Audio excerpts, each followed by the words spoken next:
welcome everyone to Feast on Torah. And before I dive into today's lesson, I can just ask my audience, please, could you share right now? Share, like, and subscribe this video so that the YouTube algorithms will help suggest the video to more viewers who need to hear these lessons. Please, family, I need your help. Please click on share and like and subscribe so the message can go out further and YouTube can draw attention to those who are really searching, and the video can then be pushed. Thank you very much for that. Welcome everyone. If you are a newly awakened Hebrew Israelite, welcome to you. Also, welcome to those who are not the descendants of Abraham, Isaac, or Jacob, but you are seeking the truth about our King. And you're also seeking the truth about the 12 tribes of Israel. And you need to know who they are, who these people are. Well, these people, as we refer to them, they are not lost, but scattered, and in many ways sleeping and spiritually dead. But praise the Most High, that is coming to an end. Again, I'll say, for those who are not from the 12 tribes of Israel, I am happy that you are here.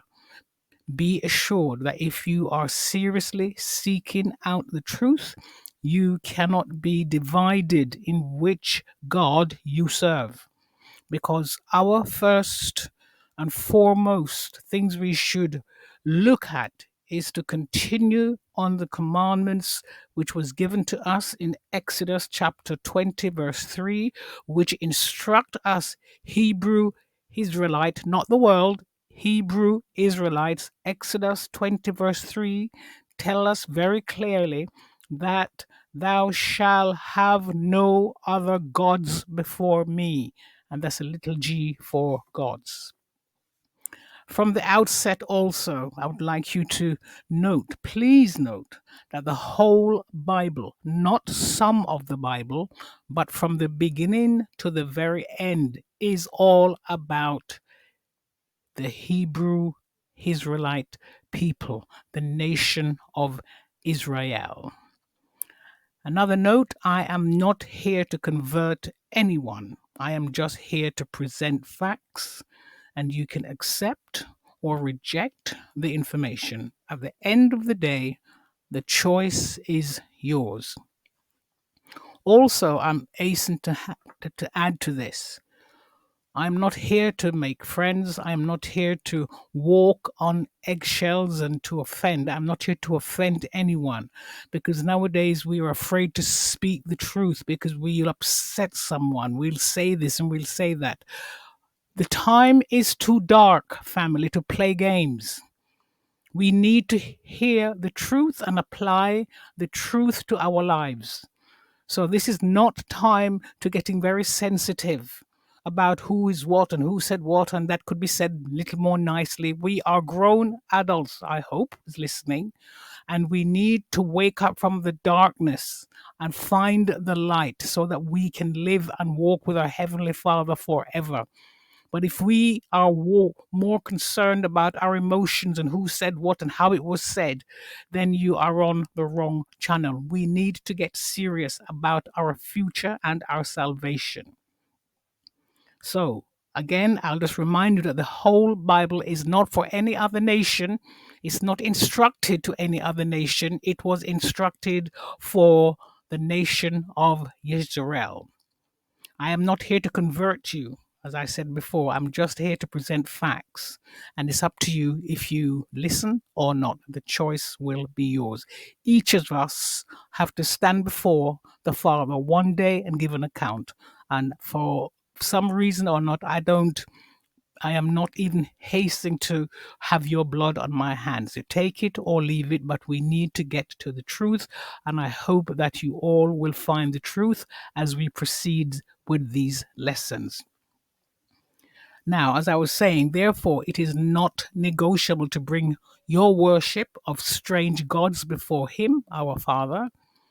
You and I have to be 100% loyal to him and denounce all other worship of all other gods. Again, if you are part of that group who's willing to follow the Elohim, our Elohim 100%, then I'm very happy that you are here. And welcome to this lesson, Who Do You Think You Are? Part 1. Please be aware that some of you, I'll draw your attention to as we dive in. Please be aware.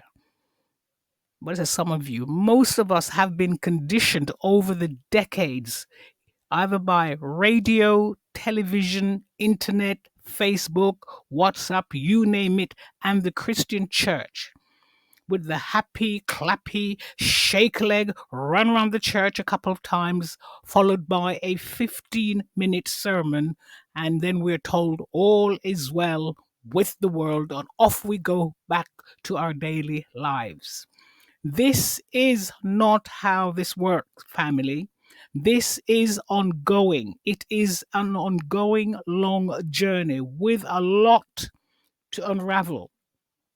And we have to begin this journey right, because your life and my life, our salvation depends on starting out right, to ensure that we do not spend the next 5, 10, 15 years dabbling here, dabbling there, a little here, a little there. I wonder if this works. No, no, no. We haven't got no time for this.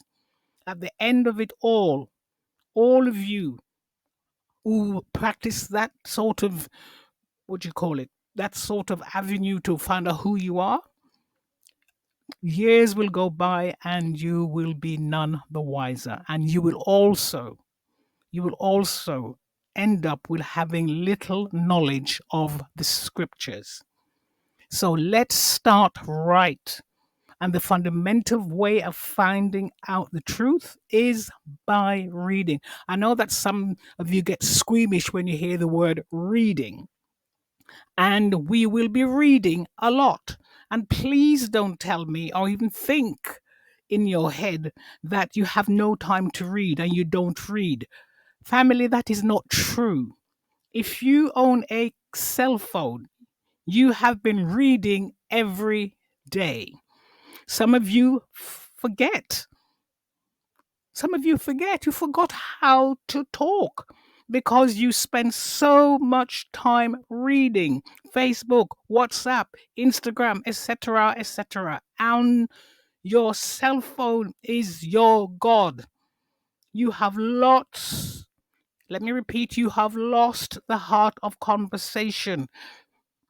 Why? Because you spend the majority of your time on your cell phone reading. So please don't tell me you haven't got enough time to read the scriptures that will bring you deliverance from the life of darkness into the marvelous life. Be aware that Asatan, the world calls him Satan, he will happily distract you and he will fight you from reading the scriptures. And make sure that you're fixated on your cell phones or whatever distraction you are prone to. So please, brothers and sisters, stay alert. I hope you did watch the introduction on the subject of who do you think you are, and the emphasis is on image. Looking in a mirror on this, and you're seeing some various reflections. That's on the thumbnail. That's the image that you will see. And I will reflect back and ask these questions again, which I presented to you in the introduction video. May I suggest to you, if you have not watched the introduction video to this series, please go back and watch it again. Watch that video, please, because that will provide you an understanding in context of the subject that we will be studying together, okay? Some of the questions asked in the introduction were, what comes out of your mouth after you say, I am? Are you saying, I am a Muslim? I am a Buddhist? I am a Christian? I am a Gentile? Or I am black? What is wrong with that last statement? I am black. Have you ever looked at something lately that is black? Does it match your skin color, brothers and sisters? Look at your skin color. You've been calling yourself black for decades. Please tell me that you match black. What do you identify with, my brothers and my sisters? What labels are you wearing? Are you identifying as a black woman, black man, a black girl, a black boy? And the problem with identifying yourself as a color leaves you without belonging to a nation. You have no culture, no language, and certainly you have no point of reference. You are defined only by the color black. Now, then, the world calls you black, but let's just look at the word black and what it really means in definition. The word black means of the way of darkness, the darkest color owing to the absence of or complete absorption of light. It absorbed no light, the opposite of white. So, how have humans adopted this phrase, this word, and choose it when it is acceptable to use it or not? Why would you attach yourself to something that has no light? And the word black also has been used in so many different ways throughout history. I'll just give you three of them. Number one, the ancient Greece, black represented the underworld. Roman Empire, number two, black represented darkness and mourning. Number three, ancient Egypt, black represented fertility and renewal because of the rich black soil that would flood up from the Nile. How much do you know about your family lineage? What do you know about them? What were their names? Our ancestors kept records of lineage.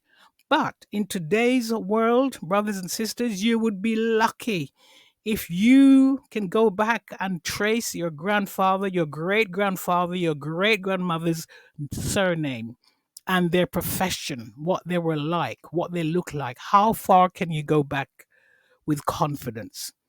Family, brothers and sisters, hear me and hear me well. It is extremely important for a people to have a lineage.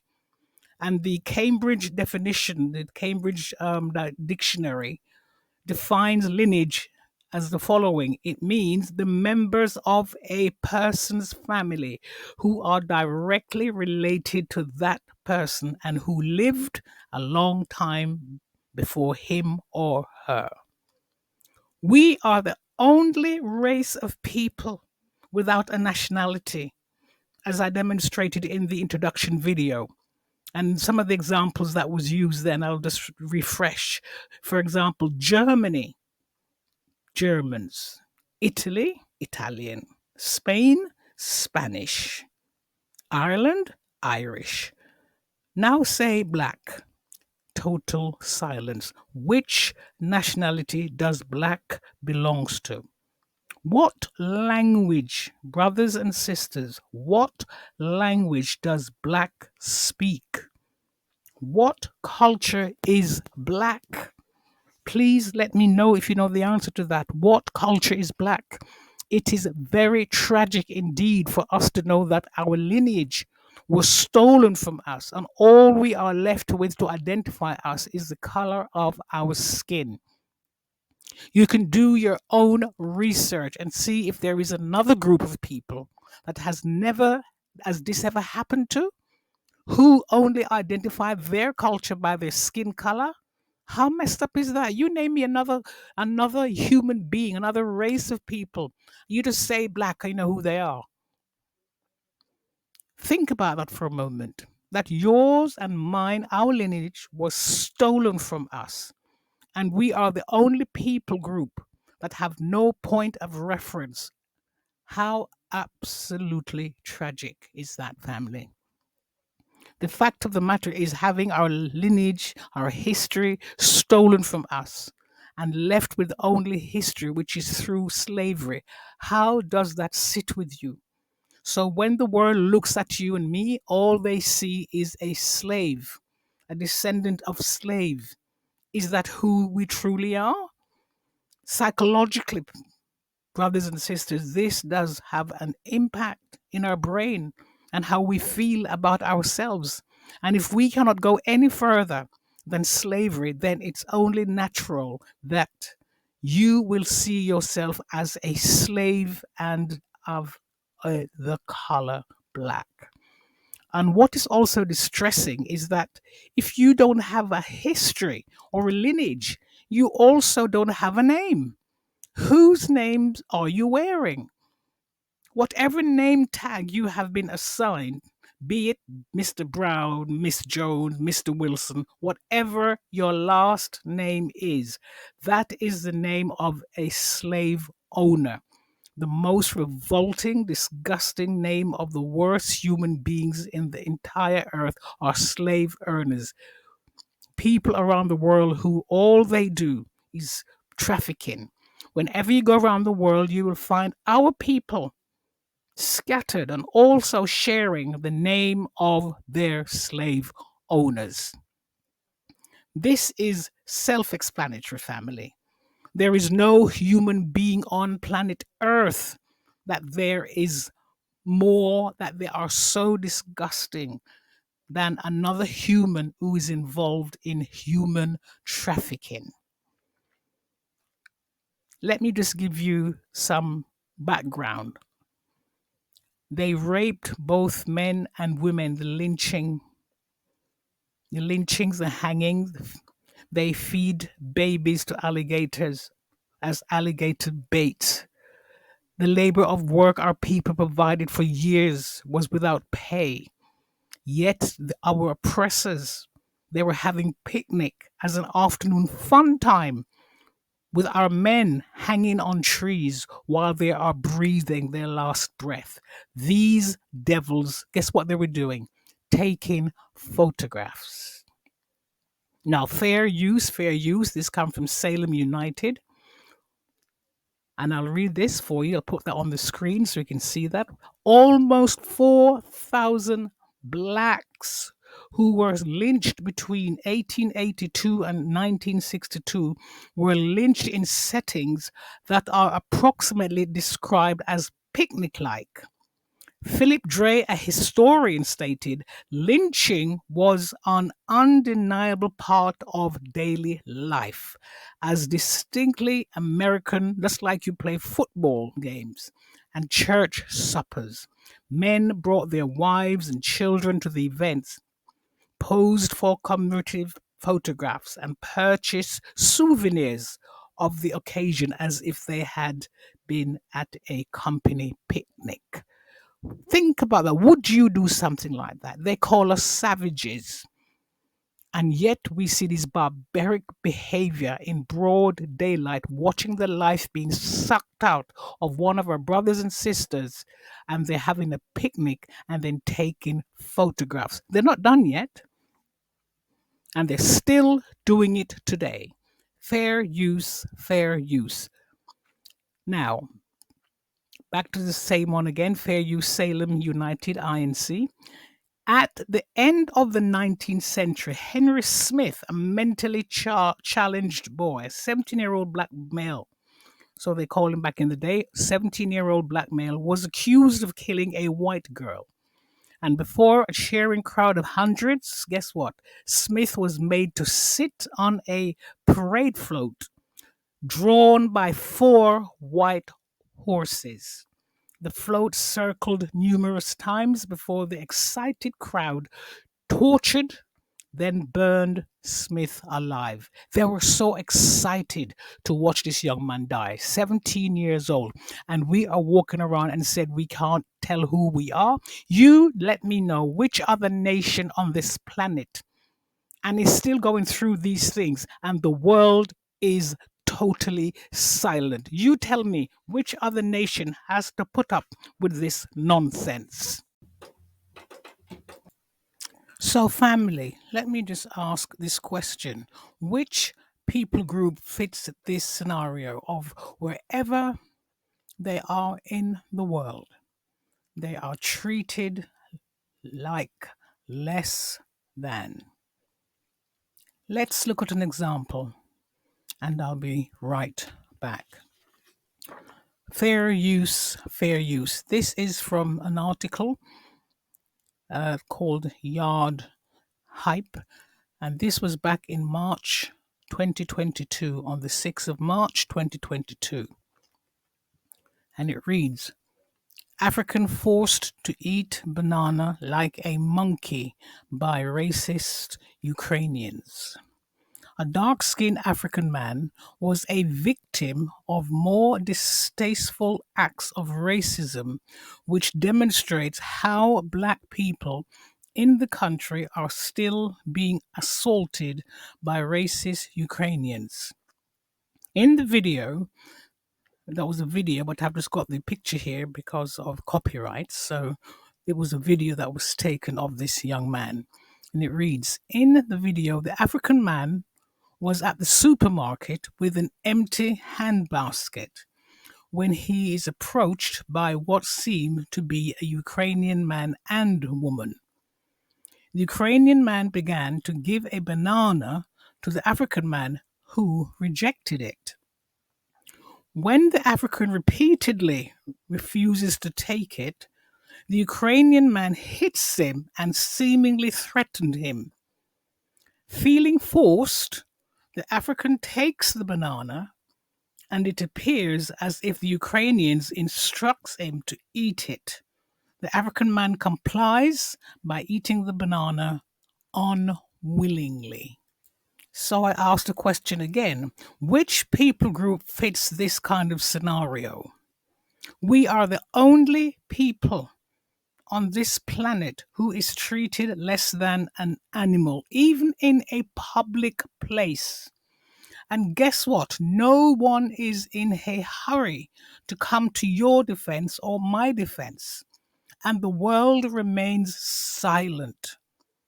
For those of you who are so comfortable being called Black, now take your Black self and you try and repeat that little episode of forcing a non-melanated person to eat a banana, especially in a public place, and see if you live to tell the tale. Tell me how that would work out for you if you tried anything like that with any other nation. The moral of the story is anyone at any time can make fun of us and force a grown man to eat a banana, and something in him tells him that he cannot fight back, saying one little word, no. His oppressors were triggered by the color of this young man's skin. And what did they do? So they laughed at this person because they only saw a color. They did not see a human, not a human being. Isn't that terrible? And if this man was forced to eat the banana and did get just a little teeny weeny upset and retaliate, and the police were called, guess who would be in big trouble? That's a hard one to answer, isn't it? Is it? Who do you think would be in trouble if he decided to answer with his fist because he was so humiliated? Guess who would be in trouble? We were warned, brothers and sisters, in Deuteronomy 28:45. And it reads, all these curses shall come up on you and shall pursue you and overtake you till you are destroyed, because you do not obey the voice of Yahuwah your Elohim. We were also warned in Deuteronomy 8, verses 11 to 16. Deuteronomy chapter 8, verses 11 to 16. Beware that you do not forget Yahuwah your Elohim by not keeping his commandments, his judgments, and his statutes, which I command you today. Lest when you have eaten and are full, and have built beautiful houses and dwell in them, and when your herds and your flocks multiply, and your silver and your gold are multiplied, and all that you have is multiplied. Isn't that what we're seeing today? Look at the celebrities. Big houses, lots of money. They can even buy an island. They got helicopters. They have money coming out of their ears. And the Bible says, what once they get all that riches, do not forget where you're coming from. Do not forget who you are, because the Father knew that we would. And he warns us. Verse 14, when your heart is lifted up and you forget Yahuwah your Elohim, who brought you out of the land of Egypt from the house of bondage, who led you through the great and terrible wilderness, in which were fiery serpents and scorpions and thirsty land, where there was no water, who brought water for you out of the flinty rock, who fed you in the wilderness with manna, which your fathers did not know, that he might humble you and that he might test you to do to your good in the end. And it was to do you good in the end. And here we are. How short memory the descendants of Abraham, our forefathers, here we are repeating the same process. How we forget. Yes, my brothers and sisters, we were forewarned that we would forget him. And by forgetting who he is, he also sadly, I was saying, we also sadly would not even know who we truly are. And we proudly accept and walk with a proud step, wearing only a color tag, black. So, what did we do? We forgot the Most High's commandments, his judgments, and his statutes, which we were commanded not to do. What did we do? We were scattered all over the world. We grew up without his laws, his judgments, and his statutes. What did we replace his instructions with? We instead grew up with the heathen gods, their doctrines, and their laws, while at the same time they told us that our fathers' laws have now been done away with. And so we gladly participated in their pagan worship. We participated with their feasts and their festivals like Christmas and Halloween, Easter, while abandoning our biblical feast that the Father had laid out in our Torah. Isn't that tragic? Our people are so lost. Some are still worshiping Mary, and she's known as the Holy Mother of you know who. Our people are still burning candles to whatever gods they choose, too many to mention. Why? Because they have forgotten their roots of whom they are and whom they belong to. But praise the Most High Yah. People from all over the world are now waking up, and they are waking up to know their true identity. Our Father has been so gracious enough because what? He loves us, and he loves us so much that he leaves us more than enough scriptures to back up who we truly are. I recommend strongly, family, and I cannot say this enough, please read Deuteronomy chapter 28 to chapter 30.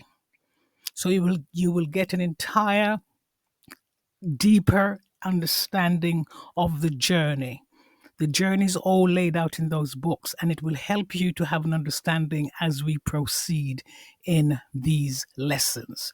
So, conclusion number 1, we have been told a lie of who we really are. Number 2, we are descendants of Abraham, Isaac, and Jacob. If you are not of that bloodline of the 12 tribes of, then you can repent and choose to follow the Most High. Follow his laws, his statutes and commandments, and you are more than welcome in his family. Number 3, the whole Bible from the beginning to the very end is all about his people, Israel. That includes you and that includes me. And finally, the color black does not tell you about your lineage or your heritage or who you are.